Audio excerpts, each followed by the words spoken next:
Po skoraj 2 letih treniranja in igranja na tujih igriščih so železniški nogometaši zadnji junijski petek dobili novo igrišče z umetno travo ter s tem tudi pripadajoče klubske prostore. Vesel sem tudi kot Gorenjec, da imamo tudi na Gorenjskem sedaj že drugo igrišče z umetno travo in v Sloveniji takole podobnih takšne kvalitete je še 16. Želje kluba pa so, da bi nov športni objekt pridobil tudi umetno razsvetljavo. Poplave, ki so prizadele občino, niso prizanesle niti športnemu objektu, ki so ga občani skupaj z donatorji uspešno sanirali. Medtem so nogometaši, ki jih je v klubu registriranih več kot 100, gostovali na vseh tekmah in trenirali po okoliških igriščih, kjer se je z organizacijo dobrodelne tekme izkazala tudi ljubljanska Olimpija.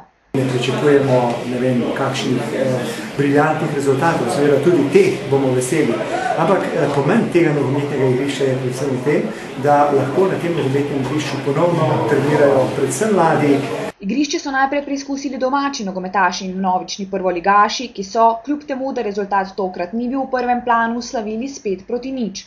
Na umetni travi pa so se pomerili tudi veterani Železnikov in Medvod, kjer so prav tako slavili gostje.